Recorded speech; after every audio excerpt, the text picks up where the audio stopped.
Hello, everyone. Welcome to the latest episode of GeoSeries.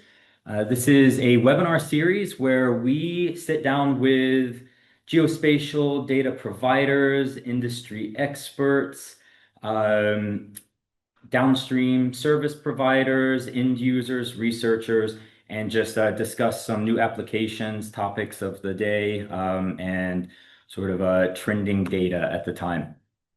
My name is Matthew Shelnut from European Space Imaging. Today's topic is about SAR data and really taking a deeper dive into specifically the Umbra dataset we'll look at today. We have introduced the Umbra dataset before in a previous webinar, I recommend going back on our website, maybe not right now, but perhaps after the episode, and checking out that. You can find it online. You can find it on europeanspaceimaging.com. That will give a really great overview of the data set. We will touch on an overview of the data set again today, but we'll try not to overlap too much on just talking about Umbra as a company and the data set itself. So today, as I said, will be a deeper dive into really what you can derive from very high resolution SAR data. And today I am joined by Ryan McKinney from Umbra, as well as his colleague Kyle McLeod, also Khalil Negron from NV5, and Paolo Pasquale from SARMAP. I think we really have some great information to share.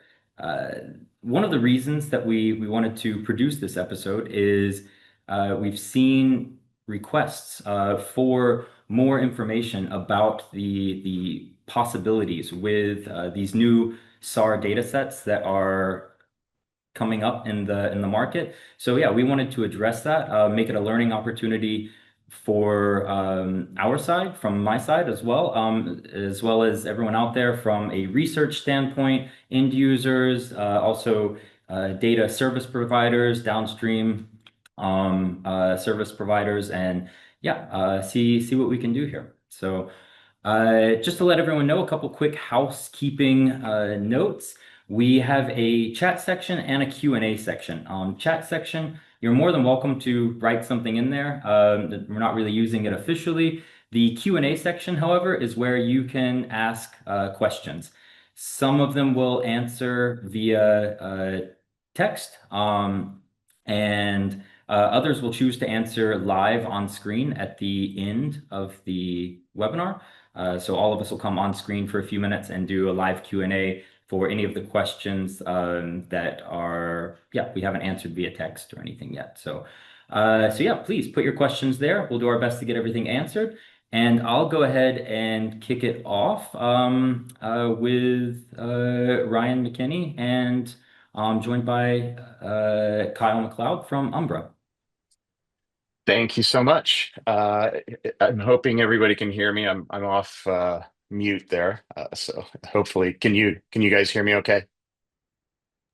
Yes, Excellent, excellent, perfect.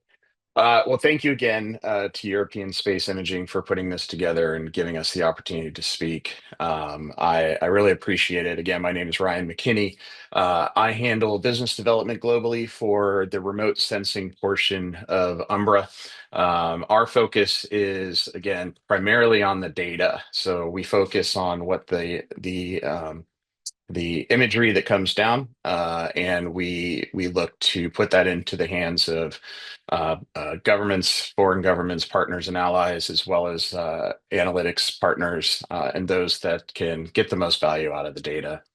Uh, Umbra has been around since 2020, or I'm sorry, 2015. We actually just celebrated our 10-year anniversary. We originally started in Santa Barbara, just outside of Vandenberg, and then opened up our satellite office in Arlington, Virginia. Actually, I think it kicked off a couple or 2 years ago. However, it keeps expanding, as you can imagine, with the work that we're doing with the U.S. government.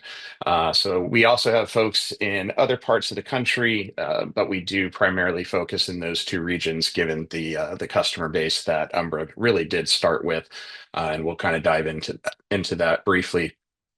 So just to show where we started and where we've gotten to, this is an image from 21 to the image to 24. You can see the difference in the imagery. This isn't because we've launched a whole bunch of different versions of the satellite, but this is because we've continued to get smarter about how to process and how to use the imagery coming down. So we've continued to just develop new ways to make sure that we're learning from the past and continuing to improve. We do have new satellites that are being developed now and will be launching soon.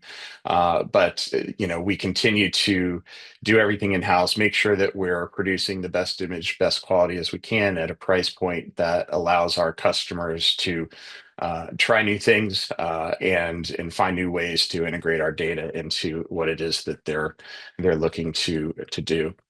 So just a quick overview on the product side.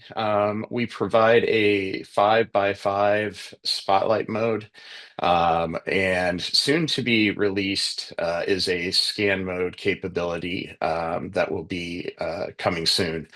Um, Right now, you can see what we provide. We have those extended dwell products with different numbers of looks, the 2 and the 4, as well as different resolutions, the 25 centimeter, 50 centimeter, 1 meter, and 2 meter. We also give the ability to adjust the grays and azimuth in our canopy accounts. We also have natural footprint capability as well. This is a larger a product. It does have specific use cases, but most of our customers, quite honestly, are using the 5x5. And then when we're looking at the standard formats that we provide, we do try to match what our customers are asking for. There are other things in development right now, but these are the ones that are currently offered in their form today. Um, why people look to work with us. Typically, they're looking for imagery that is easy to access, easy to integrate into their workflows. Also, with a licensing structure that allows them to do what they need to do with the data. We found this to be very helpful when it comes to partnering and giving people the ability to try new things. But that Creative Commons license has been something that our customers and partners have been very thankful for. It gives them the ability to share the data, own the derivatives, and not have to negotiate with us in those ways. We continue, as I mentioned, we've launched 10 satellites. Not all 10 are in orbit. We do have more that are being built now. And in fact, our facility has grown. We're moving into a much, much larger facility in Santa Barbara. Actually, this week, people are in the process of moving. So we'll continue to expand that constellation as we also start to expand our mission solutions team, which is looking to build and provide sovereign satellites and systems to other governments. Just a couple of partners here that we've publicly have announced and will continue to work with before we dive into those use cases. But you can see here, our primary focus was U.S. government.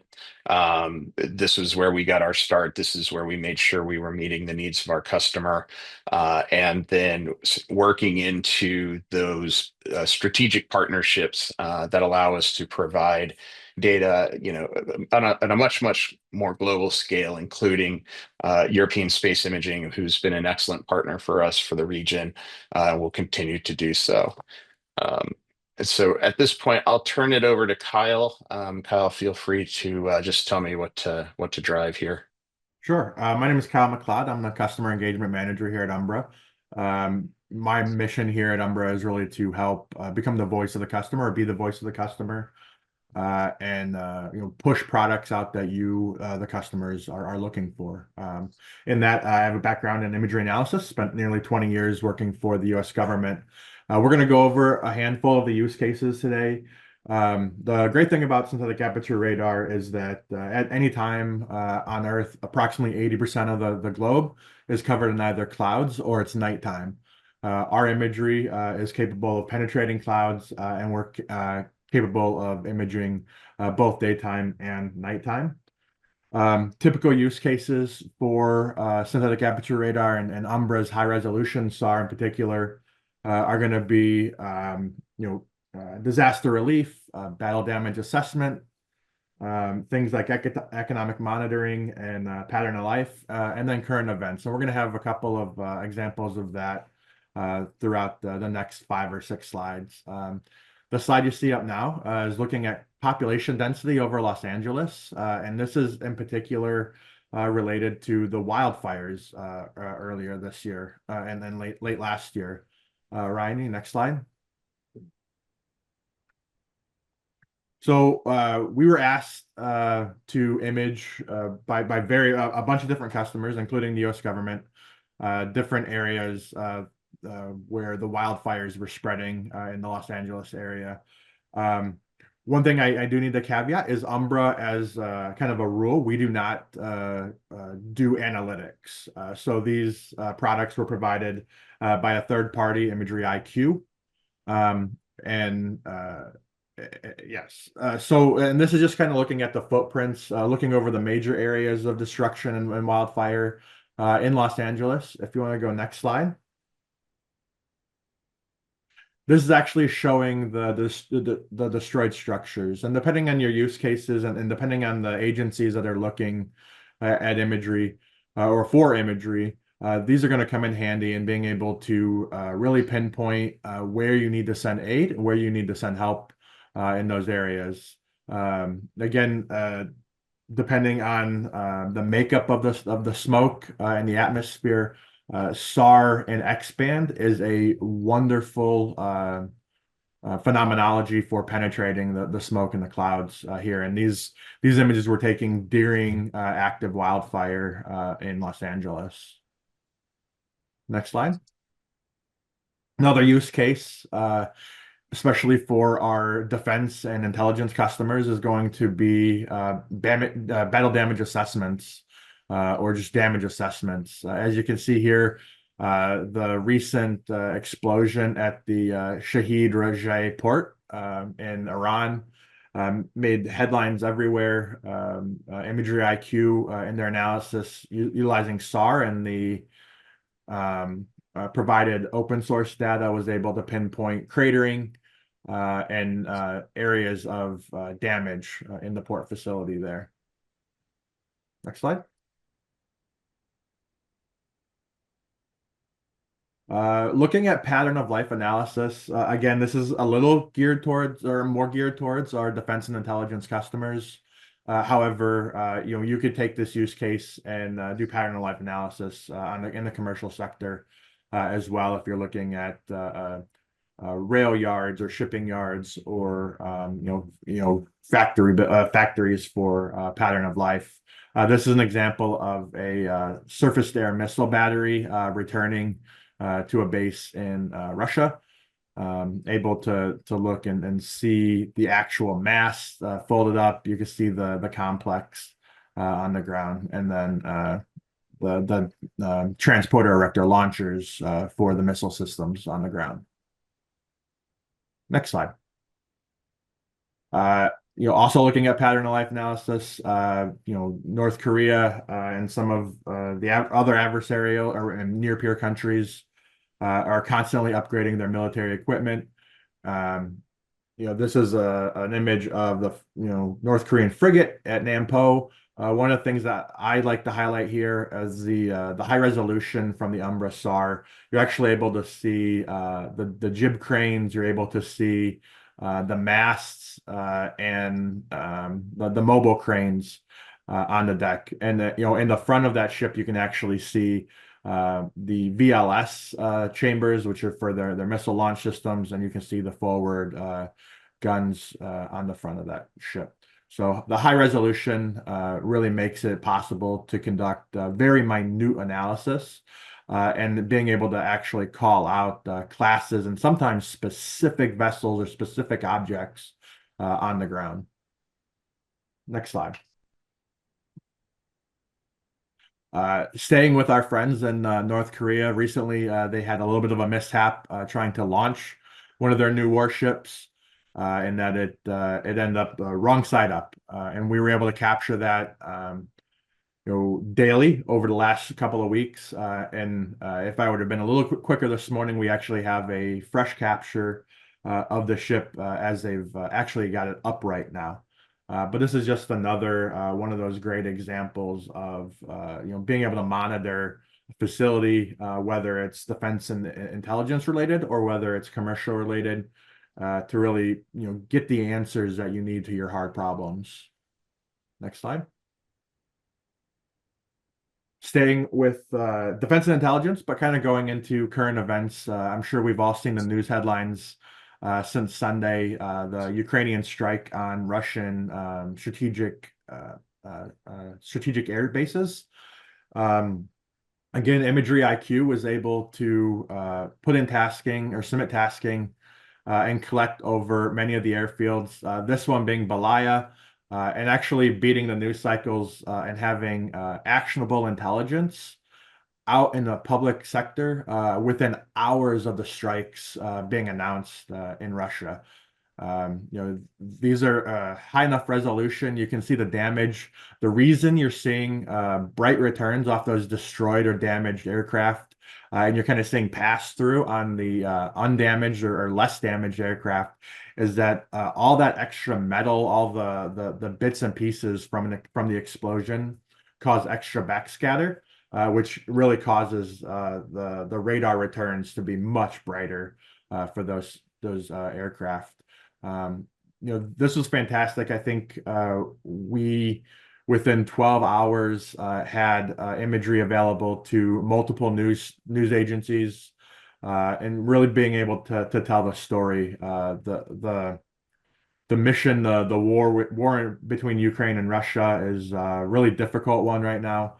And I think we've seen over the last 3.5 years that commercial data is both timely and accurate to be able to show the world what is actually going on the ground. Next slide. Just another one different area of Balaya Airfield. And this is showing within the revetted bunkers. So areas where you would get some radar shadowing because of the height of those bunkers. We're still able to see, because of that high backscatter, the destroyed aircraft within those revetments. Next slide. And going back to what we talked about at the very beginning, why did the SAR matter? One, it was timely. All the reporting came out at nighttime, Russia and Ukraine time. And then looking at this optical image from Planet Labs, there were also a lot of clouds over the area, particularly once you get into the northern regions of Russia. We're able to penetrate those. This image is from yesterday, and I believe yesterday was about the first time most areas were able to be imaged with any sort of optical imagery. So you're talking days or hours here, difference in being able to get actionable information out to the public. Next slide. And then this will be, I believe the last slide I have, this is showing Alenia airfield. Again, one of the airfields that was struck. What really got me with this one is, yes, it is a couple days later, but if you see the outlines on some of those aircraft, the Russians actually went through and put canvas or tarp coverings over a lot of the destroyed and damaged aircraft. The SAR energy is able to penetrate through those tarps or those canvas coverings to actually still show those bright returns underneath of damaged or destroyed aircraft. So depending on your use cases, if you have something that you need to look through, that's a thinner material, sometimes wood, a lot of times canvas coverings, you can get just enough energy penetration to suit your need and get your mission accomplished. So next slide. I think that's it. Yeah, Yes. and with that, I will turn it over to the next presenters.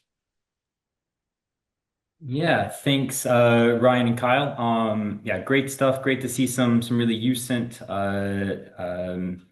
cases, especially with the drone strike this past weekend. Really showing, like you said, it's been 3 days of nothing but clouds in that region.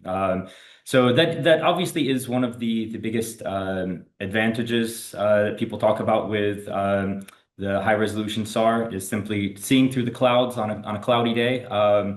Uh, and that definitely is. That's a huge advantage. And hopefully, as we progress through the webinar, we'll discuss a little more how there's more to derive than just visually seeing through the clouds. So yeah, I'm going to share a few slides now, and let's get this on here.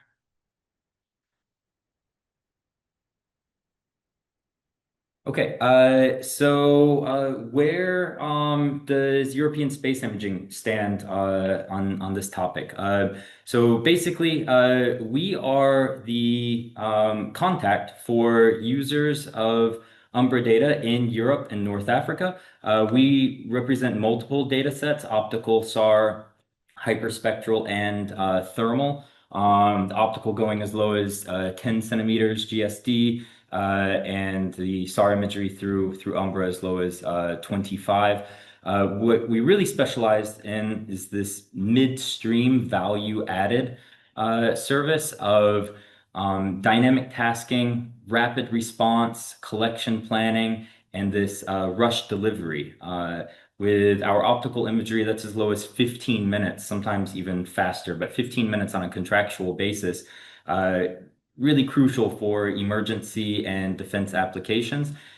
I know that Umbra is continuously improving their delivery rates as well, and they're really quickly catching up to the needs so that we are able to deliver both data sets as quickly as possible to the end users. And that's actually what I'll speak a bit about here is both data sets.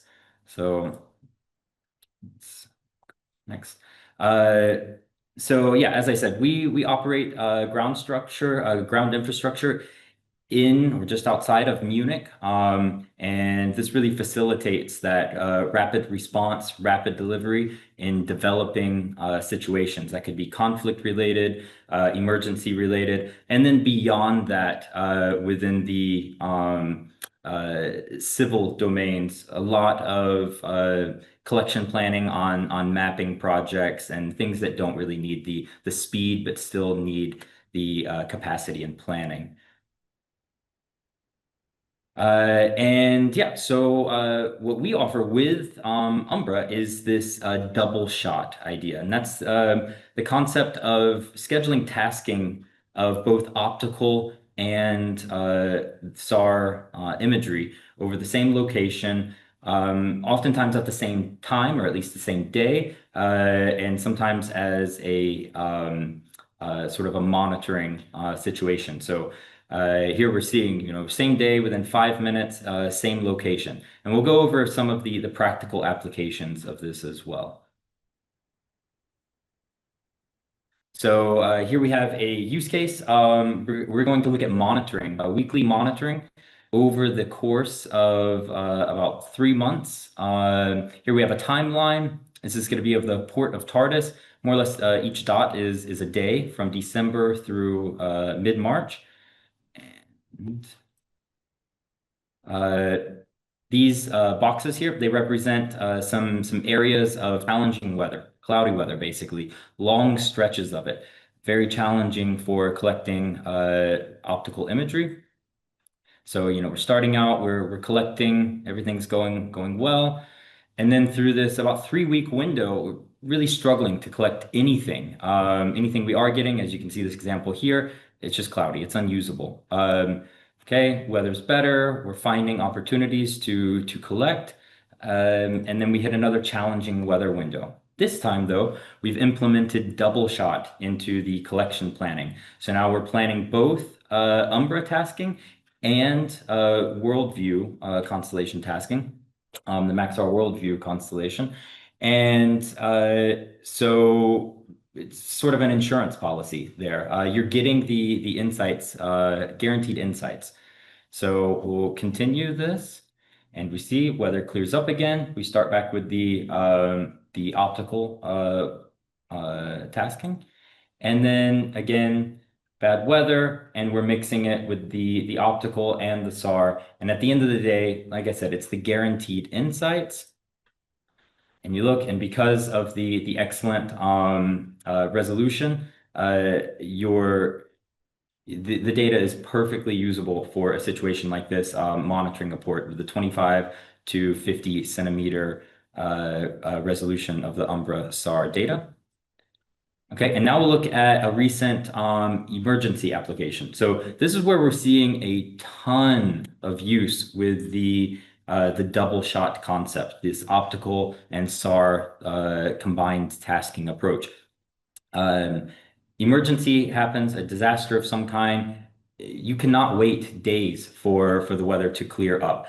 So this is very recent. This is the landslide at the Kleines Nesthorn in Switzerland. So 19th and 20th of May, we have a large landslide, not large compared to what happened some days later, but large at the time. Landslide. 20th, so the next day, but yeah, on the 20th, late afternoon, early evening local time is when we get emergency orders in. And next available tasking passes are going to be the next morning. So you can see the next day around the same time, only between the SAR collection and the optical collection, only about 26 minutes difference. The SAR collection, independent of the weather conditions, collects the image that you see on the screen. The optical image optical imagery is crucial for emergency situations. However, we collected a 100% cloudy image of the location. That is actually the background of this slide right now, is that cloudy image. And what we're seeing here is in this GIF that's playing over and over is just we have a mask with a different color ramp applied to just give some more contrast to the actual landslide that happened on that day, so the debris field after that landslide. We did go on to collect both optical and SAR imagery of this as it developed over the next couple days or week or so. And as many of you would have seen in the news, that landslide eventually got much bigger and buried the entire town, the village of Blatten. We did continue to collect both data sets, providing that to emergency responders in Switzerland. Extremely helpful, but already on day one to have this data available. And this is what we're seeing constantly with emergencies in Europe. One such application is for flooding. A lot of agencies using this data set for flooding, or this concept of tasking both. You really need both data sets. However, you need something. You need something fast. And oftentimes with floods comes storms and clouds. So again, one such user is the DLR ZKI, ZKI. That's the Crisis Response Division of the German Aerospace Center. And they even have an initiative that is specifically for flood response and prediction. So we can quickly look at a use case here from southern Germany, able to collect immediately. And it's not just being able to see through the clouds. This is where we can touch a little bit on actual benefits of the data set itself in a flood situation.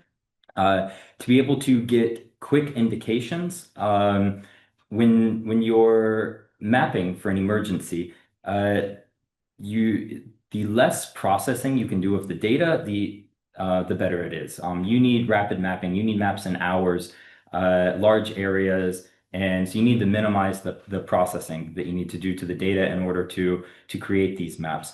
One advantage that SAR has is being able to lend context to optical imagery for water masks as well. So here we have a recent flood throughout central Italy, just outside of Florence here. So in the optical image, I mean, this is great. This is crucial for some flood mapping. You really see a lot of details. You get a lot of context here. However, what we'll see is some of the areas that are flooded. We're getting different colors of water here. Some that are a bit more yellowish brown, some that are greens and blues. However, we have a lot of greens in these fields, a lot of browns in these fields as well. We have brown water sitting in brown fields, green water sitting in brown fields.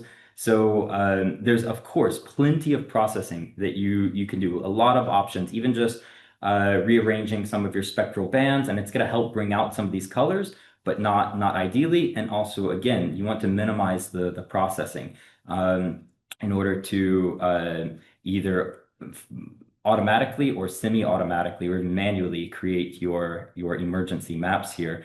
So what we'll see now is in the Umbra image, because of how the radar reflects off of smooth surfaces such as water, you're getting this smooth, blank, dark, black surface on water, some other smooth surfaces as well, streets and pavement and everything. But able to combine both data sets to really give you the fastest initial analysis of what is water, what's not, regardless of the color of the water.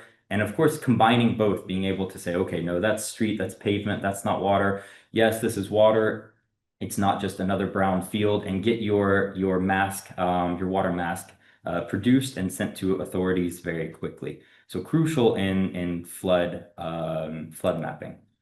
And yeah, just a couple more examples of these double shots, how synchronized they are. Cloudy image here on the left, Cyprus, 11 minutes difference. Here's the same. So really trying to synchronize these down to minutes when possible. 10 minutes difference. Both are clear images, but we're getting different perspectives, different insights from the SAR imagery. Again, same time, 10 minutes difference. And here, 5 minutes difference. I mean, you can't ask for better synchronization between the tasking. And this is something that really only the EOSI tasking team can, the operations team can offer, to be able to synchronize these tasks in these collections in the best manner possible.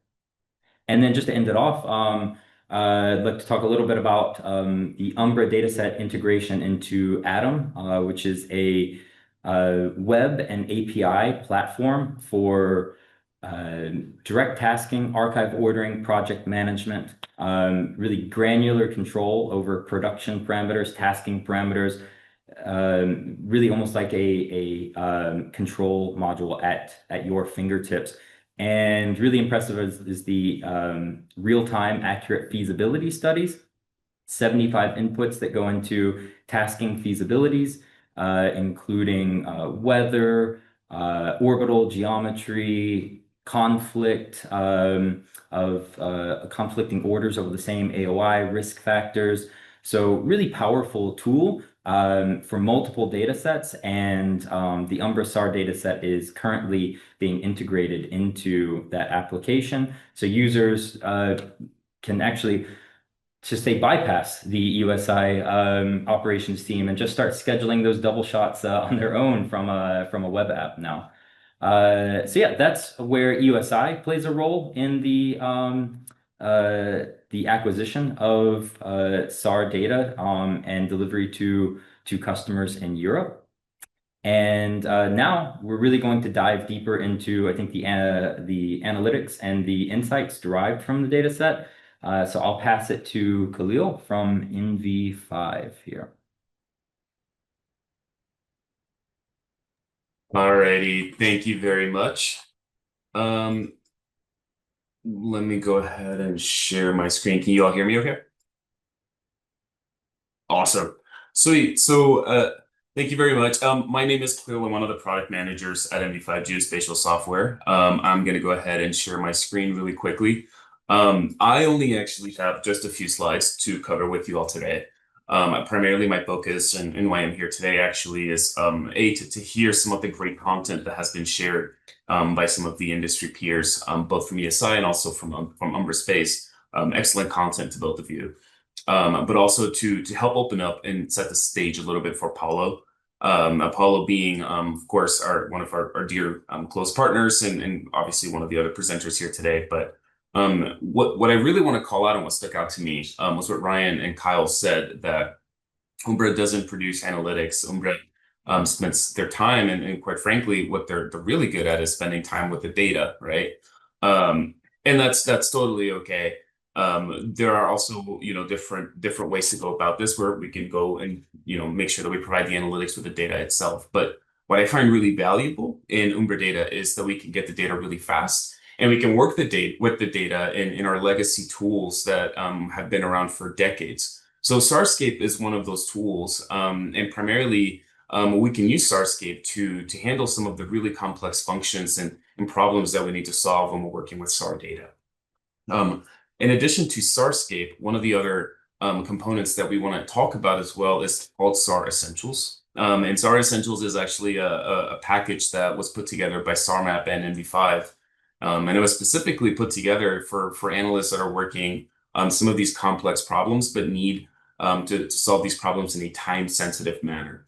So SAR Essentials takes a lot of what we know is complex and tedious with SAR processing, and we try to streamline as much of it as we can, and include some analytical functions that we know are critical for the analyst today. So of course we can do basic things like, measure height or calculate layover or shadow and things like that. But we have some real dynamic tools for analysis. We can now tell you how fast vehicles are moving in your data by looking at one image and doing the velocity estimation. We can create, radar based products using SAR data. The amount of tools that are available, the amount of algorithms that we can leverage that are out there are it's a great amount, and we have some of the right technical expertise behind the scenes to be able to leverage it. But what we focus on here, both SARmap and NV5, is how we can deliver that expertise to analysts so they can get to the tools working to solve the problems that really matter to them. So one of the other things that I'm going to leave you with here today, and I'll open this up for Paulo, is of course the component of what SAR can do in the broader geospatial picture. I think that's a common theme that what we're sharing here today. And I think what Paulo's going to cover will also kind of help cement that theme a little bit, and how we can close the loop between demystifying SAR and being able to use it operationally for time-sensitive analysis. So with that said, I just wanted to give this brief look into it. Paulo, I want to turn it over to you. You're covering some of the really cool stuff. So if you are ready, we can go ahead.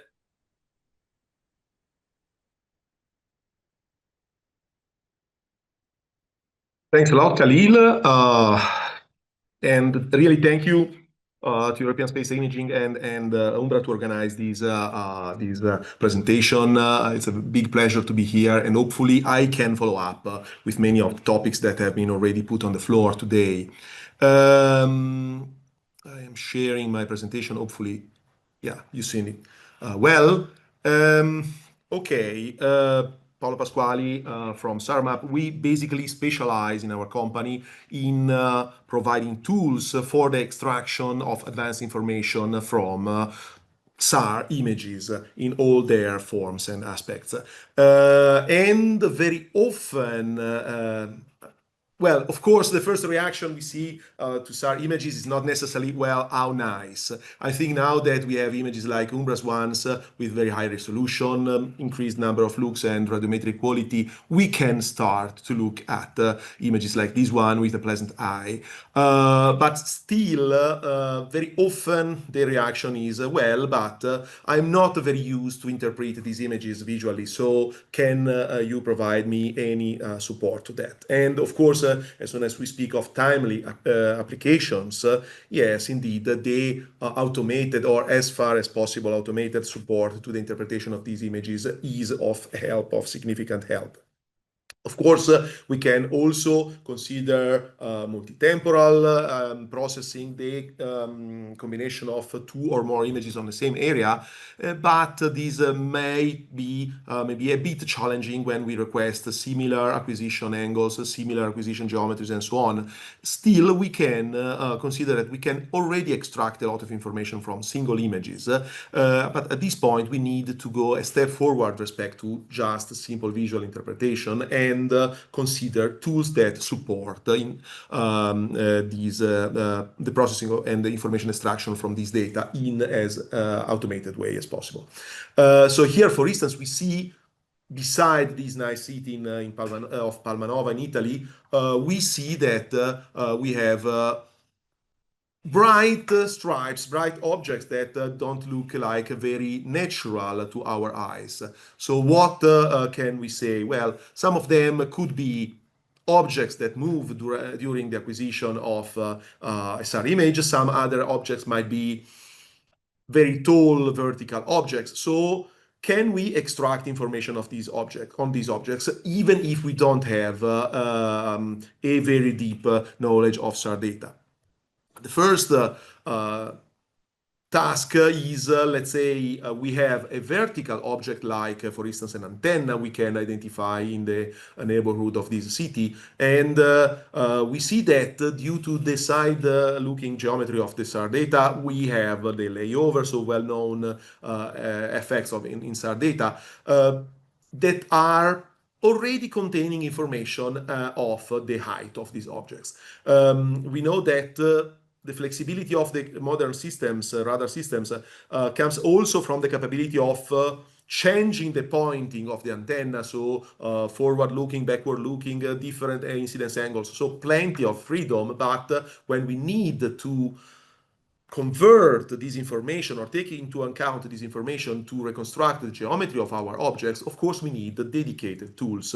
And here I'm showing something of the tools we developed together with the NV5 colleagues to take into consideration that this image has been taken with a significant squint angle, so an angle between the orthogonal direction or the flight direction of the platform. And when we can identify the tip of this antenna and the base of the antenna, and so for instance, the software provides a guideline to select the points all along the line of sight direction, yes, of course, we can come to the height of these objects. So already from a single image, by taking into account precisely the acquisition geometry, yes, you can reconstruct the height of these vertical objects. The next is, well, not all the objects in our nice image are vertical objects, but stripes can hint of moving objects, moving targets. Of course, nowadays you see more and more colored subaperture images, so showing up colors for points that are moving. Well, still you need to go to identify the colored targets, and then you need to convert this information in some measure. Of course, we developed dedicated tools first to automatically detect moving objects, and we see here in red rectangles areas where the software automatically identifies objects that are moving during the several seconds of time when a Umbra high-resolution image is acquired. And after being able of identifying these points, we can obtain two types of information. The first is about the velocity of these objects. Here I am showing one of these objects, and on the left we see the effect of the motion during the acquisition time, and we see that we don't have a proper focusing of the object.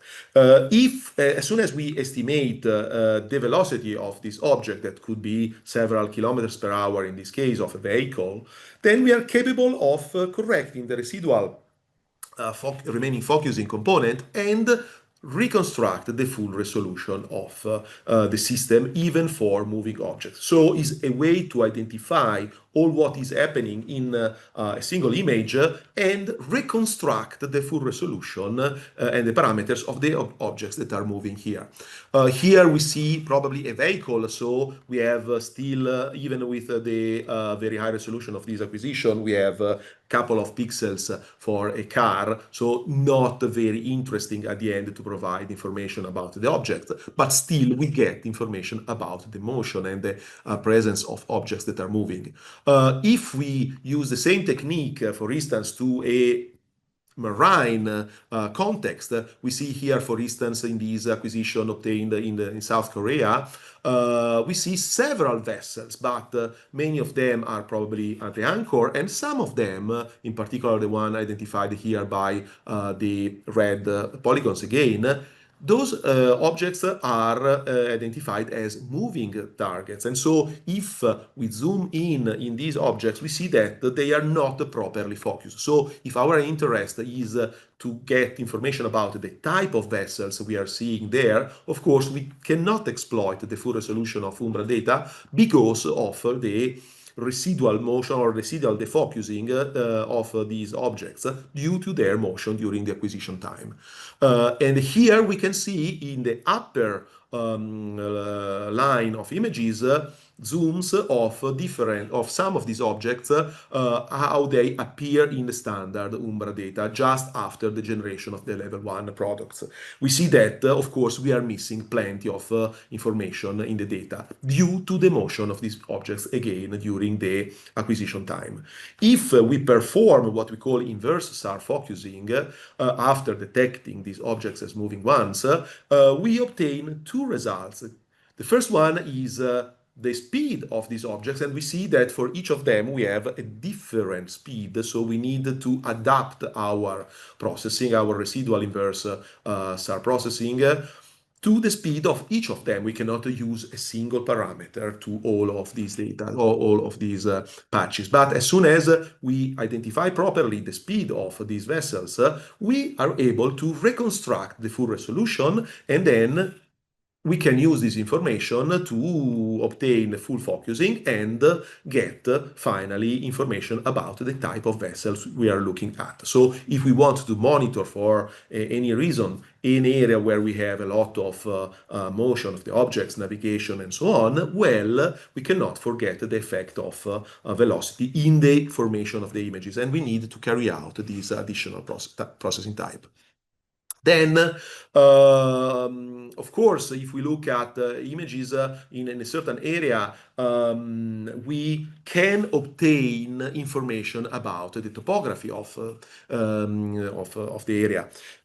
You have, generally speaking, multiple options. One option with SAR is interferometry, but interferometry is demanding in terms of repetition geometry of the acquisitions. So if you have very small platforms, this is quite costly to obtain, but still you can go for other options, looking at stereo technology and the combination of images taken from quite different geometries, one from the other apart. And in here, even we are considering one Umbra acquisition over this area in Hainan in southern China, and we used another Capella image even from a different platform, different incidence angle, different orbital plane, different look direction, ascending right, descending left, so many differences between the acquisitions. But if you have the proper processing chain, you can exploit this significant difference in the geometry to reconstruct a very accurate digital elevation model. So here we are speaking of pairwise processing, yes, but even considering cross-platform, cross-sensor, cross-mission to get digital elevation models with a planar posting of about 1.5, 2 meters and height accuracy down to 1.5 meters of accuracy. So it's something that can be obtained in an operational way, in a fully automated way, given the accuracy of the geolocation of the Umbra and SAR, the very high resolution SAR data nowadays. Then a next step is to get support to the visual analysis of the data using automated target recognition procedures. So, of course, the answer is here, use deep learning, use artificial intelligence to identify and give a name to the objects. We need plenty of data to train our deep learning systems. So, of course, nice to obtain thousands and thousands of real data, but it is costly, it is time consuming and prone to errors. So our idea was to develop a SAR simulator starting from 3D models, starting from parameters of the data we want or of the platforms we want to simulate. And here we see a simulated Umbra data of this Russian vessel, the Admiral Gorshov. And here everything has been obtained using electromagnetic very accurate algorithms for the simulation based on the parameters of 60 centimeters resolution Umbra data. Here we see one of the simulations. Of course, we can change the relative geometry, simulate thousands and thousands of images of any target of interest, and use these to train our deep learning based model. At this point, we can analyze in a totally automated way our images using a trained deep learning model and obtain what is normally called the detection capability. So identify bounding boxes of our objects of interest, recognize them as vessels, and provide information about the types of these vessels. Here we see these applied to an area in southern China where we discriminated different types of military vessels, airplane carriers, and different type 55 and so vessels of the Chinese Navy, but the same can be applied to different targets of interest. And here we get very high accuracy, above 90% in the detection and identification, given the very high quality and resolution of the system. Let's speak of a similar example in a different context. Here we see areas with oil tanks, and what we can use our automated target recognition tool for is identify the different types of tanks. And here we differentiate between two classes of floating roof or fixed roof oil tanks. And we see that, of course, in the same area, the identified objects are always the same, but still we can go into the single tanks and identify components, parts of these objects. And here, speaking of floating roof tanks, we can identify the position of the floating roofs in different dates. As soon as we have this information, of course, we can convert from the geometry this information into percentage of filling of the tanks, so provide information that is of commercial intelligence value about the quantity of oil stored or quantity of oil used between date 1 and date 2 of each of these images. Speaking of temporal analysis, yes, we can compare visually image 1, for instance, as here acquired in June over the Panama Channel, with a second image I flip back and forth, and we see changes to identify differences. But of course, anything we can use to support the visual interpretation is of value. And here we see already a color combination to better highlight variations in the image. But if we run a totally automated change detection tool, we can differentiate different types of changes. We call them, in this case, for instance, increment. That means we see a significant increase of the SAR signal. That means we have new objects, new vessels here in the Panama Channel coming, or modifications in the harbor due to decrement of the backscatter. That means vessels that left in the period of time between the image 1 and the image 2. So we can quantify the activity related to the vessels in the channel between image 1 and image 2. And this does not need advanced visual interpretation capabilities. Everything can be done in a totally automated way. We can extend these as soon as we have coherent images, so images obtained with a very similar acquisition geometry. And here we have a pair over an area in Iran where we see in green incoherent activity. That means we see activity in the sand, in the very dry area that might relate with cars or people moving in the dry areas, something that you cannot pick up from the radar backscatter, but using the interferometric phase analysis applied to this data, you can increment the sensitivity of this analysis to different types of changes.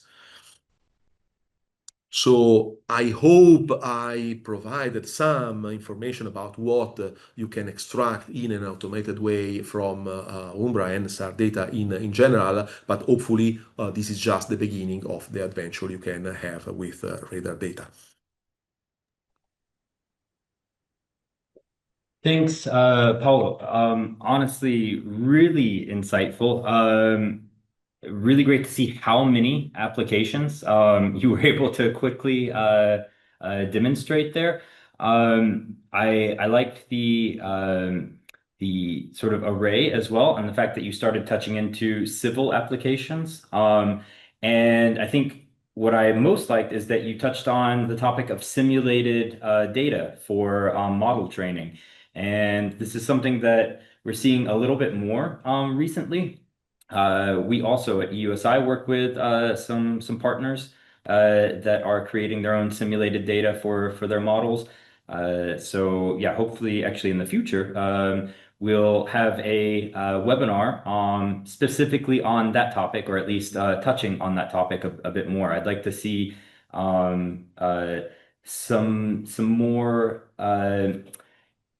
AI or machine learning startups and even larger enterprises start adopting this, or at least exploring the advantages and disadvantages. Yeah, really great that you touched on that topic. We're going to go into the live Q&A. I want to kick it off first with a question towards Paolo and Khalil that's specifically about some of the different insights that you just presented, Paolo.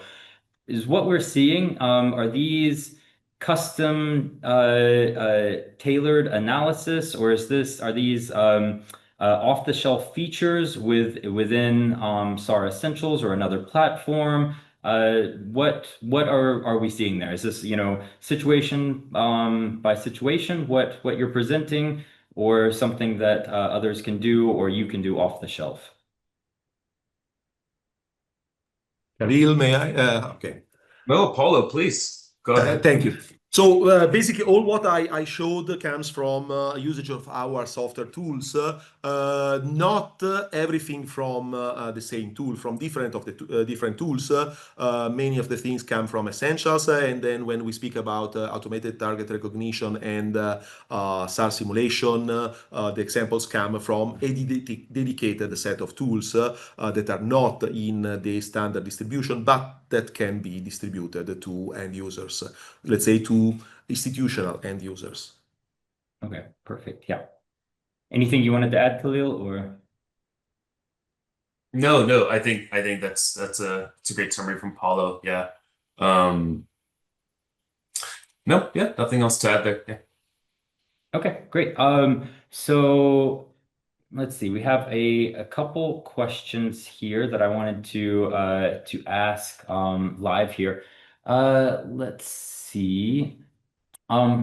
First, so we obviously saw a lot of defense and emergency related applications. I know this has come up a lot in the past, but we always want to address it and talk more about it. So this is open to anyone, particularly it could be open to our two Umbra representatives on the screen here. What applications do we see in the civil sector or natural resources, agriculture, commercial enterprise? Any insights there?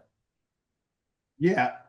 So that is a market that I think because of partnerships we have with folks like European Space Imaging, we see continuing to grow on a daily basis and really grow quickly, again, because of partnerships. I think there's a lot of use cases outside of the military and the government intelligence realms and we are constantly looking for new analytics folks to pull those use cases out and utilize the data.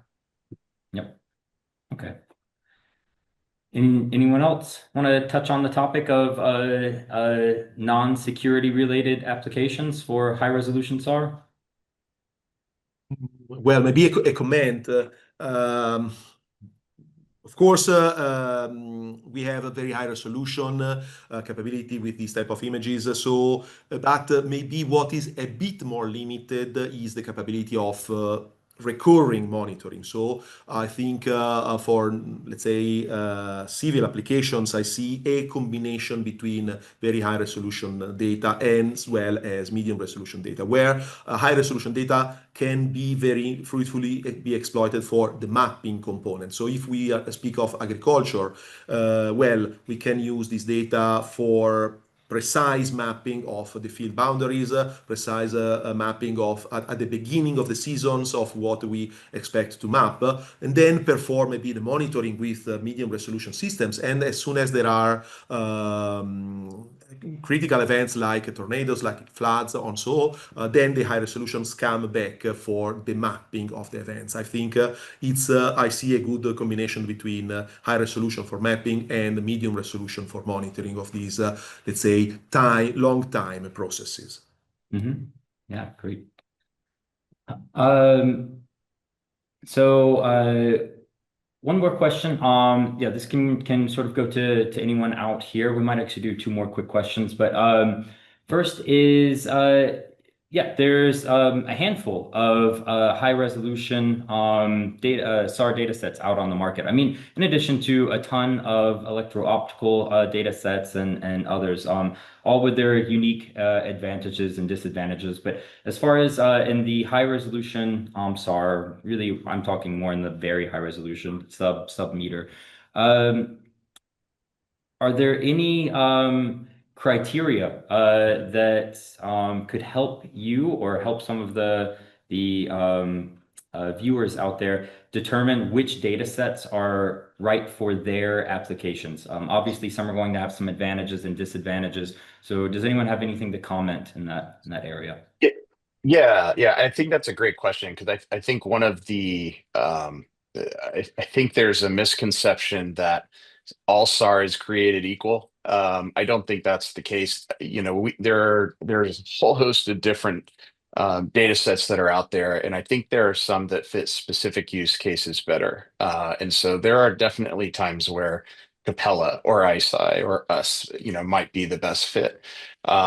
One of the ways that our customers and some of our partners are beginning to figure out, well, you know, when we're talking about quality and we're trying to understand how to leverage which data set at what time, one of the things that they're starting to look at doing, and I actually recommend all of our partners to do this, but pick an AOI and ask each of the providers to image that place over a 24-hour period with each operational satellite. So you begin to understand the level of quality at the satellite level, and you understand what it is that they're capable of bringing to the table. I think it gives the user an opportunity to really understand, you know, how they can interact and what the capabilities are of both the satellite and the vendor. Yeah, great. Yeah, good tips there. Anyone else comment on that? No? Okay. Let's see if there's any others here.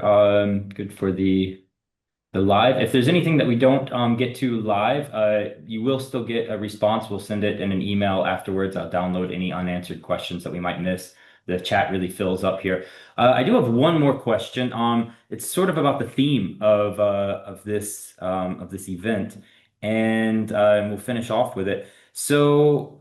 Yeah, we hear oftentimes, as I mentioned, the lack of education, the lack of SAR experts, the lack of understanding of high resolution SAR data sets. This obviously in the audience, there are going to be a few experts, remote sensing experts that have probably built their careers on SAR data that are maybe laughing at this. They're well educated in it. However, there's also a lot of geospatial service providers, other end users who can benefit from the data set. They don't understand it, and sometimes they can't find the people to understand it, and they can't find the tools to help them understand it. What are your thoughts on this? Solutions, ideas, addressing the problem, whatever you have to address this. Yeah, I think as an industry, it is on us to help educate the end users. And part of my job here at Umbra is working with the European Space Imaging, working with our other resellers to get on the ground level and become the voice of those end users back at the companies, back at the industry side. But then also, we're actively, working every day on creating educational pieces like this, like this webinar and like future webinars for that reason. SAR is a difficult phenomenology if you don't have a lot of background in it. And we are only going to grow the sector as a business or as businesses if we continue to educate the end users, I think. Maybe I have a provocative comment on this. I believe, well, for instance, just to say, maybe a feeling is that GIS is simple and the SAR is complicated. Honestly, recently I opened up ArcGIS Pro and I was shocked about the complexity of this tool. So you need to be a professional to use a professional tool. So at the end, yes, it's important that we do our best to provide tools that are user-friendly and so on, but still we remain in a professional domain. I don't believe that Google Earth helped too much in this direction because everybody thinks, oh, I can see everything in Google Earth and I can do everything. Well, when you need to go to a professional exploitation of this technology, you need understanding, and nobody's surprised that needs to learn about NDVI, all the spectral indexes to use optical data, or what is kernel interpolation, or whatever in GIS. No surprise. So I don't think we necessarily need to be handled in a different way. I think our limitation is often we are not able to convince because just we show good results, something that the users can accept. Okay, I see this is of value for me. Then I develop the curiosity to learn about the technology. I speak as my responsibility and my fault in the last 30 years of trying to disseminate the SAR technology. We often are very proud of our technology, so we start from the roots of the technology, and then we think that everybody needs to start from that to understand the technology. We better start from the end. You can reach that. And then when fortunately, maybe sometime we hit the users and we show something that could be of use, then we develop the curiosity of the users to develop interest to learn the rest. But I think complexity is intrinsic if in our, let's say, professional applications like any other GIS, geo-environmental application where you need professional measurement tools and not just visual appealing images. I don't want to be too provocative, and of course, much of our time is also invested in simplifying our tools, our message, and so on. But I think also we have to, yeah. Yeah. I mean, controversial responses are some of the best in a discussion like this. I don't think it's too controversial. I think I agree from multiple of these perspectives. It's on some of the data and service providers to educate. It's also, I think, very necessary for analytic services and downstream service providers to be creating solutions. As we know, this market is oftentimes solution driven. Some want the raw data, many more and more want the solution. They want the report on their desk, and that's certainly something that you've also presented here, Paolo, today. That There are firms such as SARmap and NV5 that are using Umbra data and providing that end result, or even enabling the end user to derive that end result themselves. So with that, I think that we'll go ahead and call it a session. We're already a little bit over an hour. Like I said, any questions that haven't been answered, still take a minute, drop them in the chat. I'll download them all after, get them sent to the right speakers or the right colleagues, and you'll get a response via email in the coming days. Everyone's going to get a recording of this. I want to thank everyone for attending, for engaging. A lot of questions here, a lot of activity in the chat. I want to thank all of the speakers, Kyle, Paulo, Khalil, Ryan, and yeah, I appreciate it, and I look forward to hearing from all of you in the future. Thank you. Yeah, Thank you. thanks. Have a nice day.